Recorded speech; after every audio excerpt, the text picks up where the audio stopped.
ተወዳጁ አርቲስት ነጻነት ወርቅነህ ከዚህ ዓለም በሞት ተለየ። ነጻነት ባጋጠመው ድንገተኛ ህመም በትናንትናው ዕለት ከዚህ ዓለም የተለየው በቴሌቪዥን ፕሮግራም አቅራቢነት በተዋናይነት በሌሎችም የጥበብ ስራዎቹ ውስጥ ሲሰማራና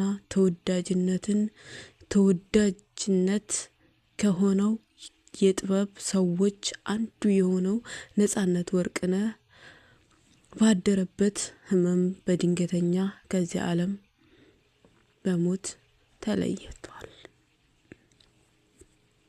ለበርካታ አመታት በኢቢኤስ በቴሌቪዥን የሚተላለፈው የቤተሰብ ጨዋታ ፕሮግራም አዘጋጅነት አቅራቢ የሆነው ነጻነት ወርቅነህ ባለትዳር የሶስት ልጆች አባት ነበረ።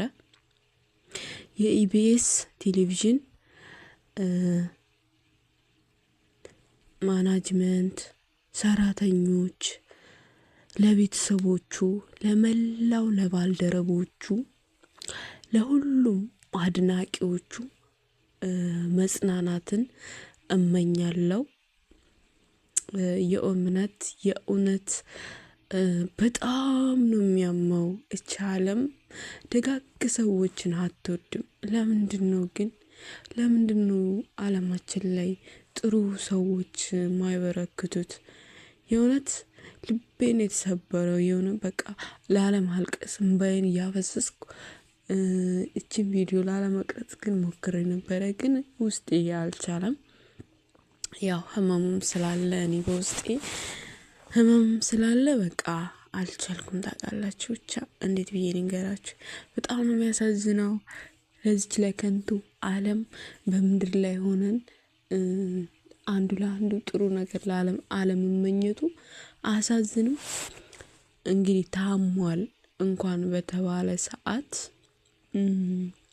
ብዙዎቹ የምር ሞቱን የተመኙ አሉ። ስንት ነገር ማለት ነው። አንዳንዴ እኛ ሰዎችም እንባል የምናደርጋቸውን ጠንቅቀን ብናቅ ጥሩ ነው። ምክንያቱም የሰው ልጅ ላይ ስነ ልቦና የሚባለው ነገር የሰው ልጅ አይምሮ የሰው ልጅ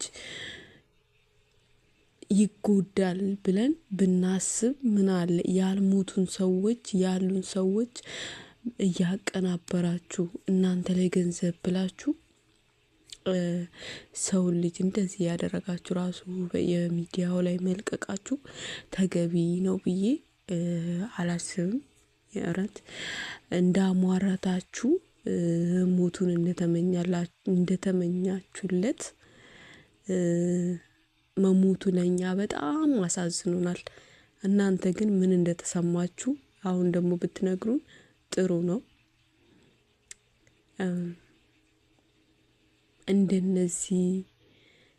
እንደነዚህ አይነቶች የጥበብና ሙያ ያላቸውን እስኪ ከየት ነው የምናመጣቸው?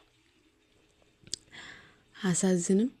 እሺ ኢቢኤስ ቴሌቪዥን እስኪ አሁን የማን ድምቀት በማን ይሆናል?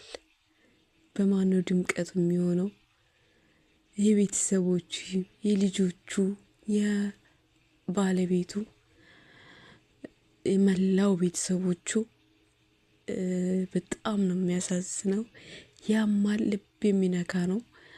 የእውነት ምርጦቹ እኮ በቃ ሄዱ። ማንን አጣን? የዛሬ ስንት ዓመት ነው ተስፍሽን አጣን። ስንት አርቲስቶች ናቸው እየሄዱ ያሉት? ወይኔ ያሳዝናል። አፈሩን ገለባ ያድርግላችሁ። ብቻ ከባድ ነው።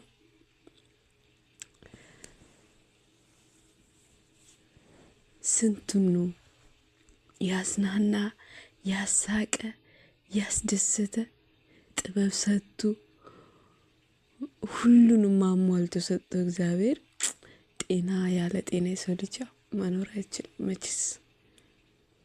እና አንዳንዴ የምንሰራቸውን ብናቅ ጥሩ ነው።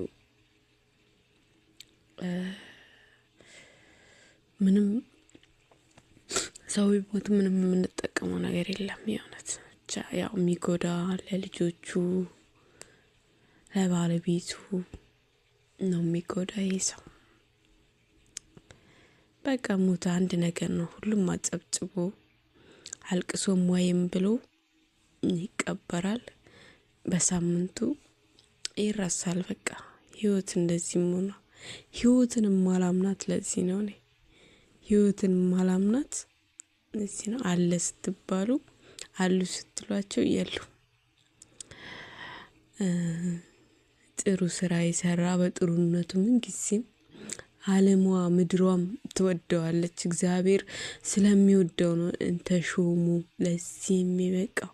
ሹመትን አግኝተው እንግዲህ በ14 ተሳስ 14 ሹመት አምባሳደር ላይ ተሾሞ እንግዲህ ወር ባልሞላው እድሜ ህልፈቱን መስማታችን አያሳዝንም? አንዳንዴ የምር እኔ ኢትዮጵያ ውስጥ ሳስብ ምንድነው ያለው ብዬ አንድ እንትን እላለሁ፣ ራሴን ጠረጥራለሁ። ገባችሁ? እንደዚህ መልካም ሰዎች ለምንድነው የማይበረክቱት? ምክንያቱስ ምንድነው ብዬ ራሴን ጠይቀዋለሁ። የምር ያላዘነ ማንም የለም።